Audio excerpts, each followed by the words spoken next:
Alright fellas, Adrien Broner and Blair Cobbs finally just met in the ring, and we ended up seeing a very exciting clash between the two. To be honest, I'd be surprised if you even watched the card, as it was kinda hidden over on Fight TV, but the only real press it got was from Broner kind of admitting to a few things.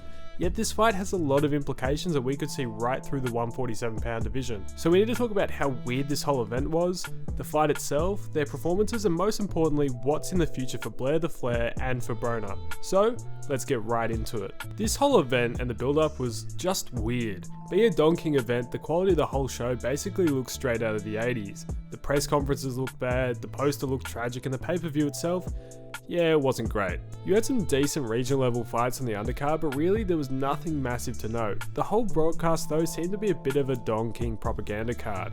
Every couple of minutes through the broadcast, they had to say how great Don King was and how he was the greatest to ever do it. Even when they had an in memoriam of a few different people, they still had to mention what Don King thought. All the commentators were wearing Don King branded clothing and it was just all a bit odd. Other than the broadcast being pretty amateur, the co-main featured ex-Usyk opponent Michael Hunter, who won a pretty clear decision over an opponent which I would be surprised if he threw more than 20 punches over the whole 10 rounds. It was so bad that the commentators were even apologising, and Michael Hunter still couldn't get him out of there, so I think they need to correct his Twitter bio. Yet, onto the main event. Cobbs came out in a D-Generation X costume, which I thought was pretty sick, and then Broner came out with Rick Ross. I knew Broner was training a bit with Tank, but I didn't realise that Calvin Ford, Tank's trainer, would be in his corner for this fight. Then, the fight itself. It was almost the same story across the 10 rounds. Cobbs was more active, he was throwing 3 or 4 jabs at a time, touching Broner, aiming to the body, lowering the guard, coming around up top. Cobbs was really just fighting the perfect fight. He wasn't too overly aggressive, and that's where he's been caught before, so that basically ruined Broner's only game plan. Broner at best would throw 1 or 2, and Cobbs would always come back with about 4 or 5. Cobbs as a southpaw was taking that outside foot, which ended up in Broner getting knocked down. An overhand left it ended up from Cobbs. He tried this a few times through the first round to land that overhand left, but it landed perfectly in that second and put Broner down. He had the outside of the foot, would slip and throw the overhand left straight down the pipe, and it worked. A shot which hit Broner so hard he lost one of his teeth.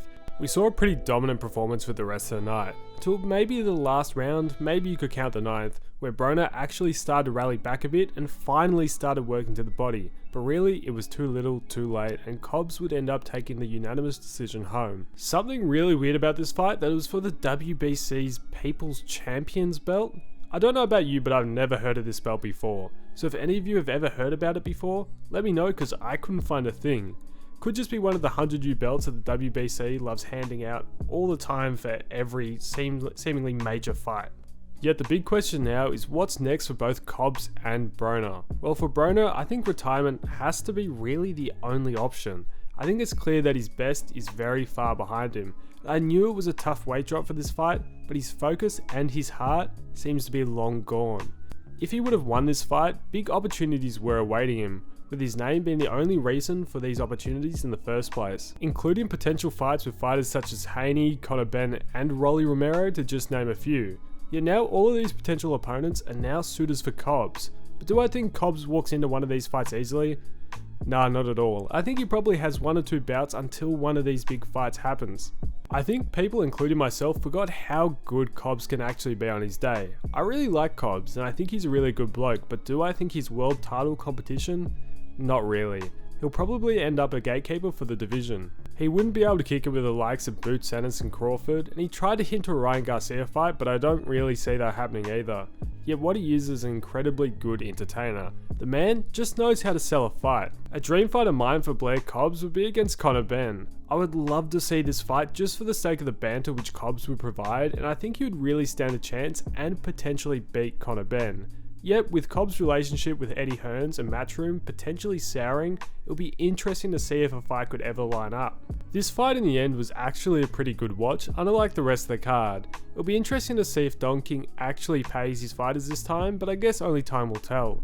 Broner's career is basically over, or at least at the world title level, and for Cobbs, well, the man has announced himself back onto the scene, and his opportunities now are plenty. Although now, I want to hear your thoughts on this bout, and the futures for both Broner and Blair the Flair Cobbs down below.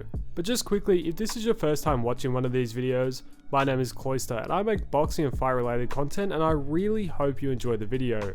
If you did, it would be massively appreciated if you would consider liking and subscribing.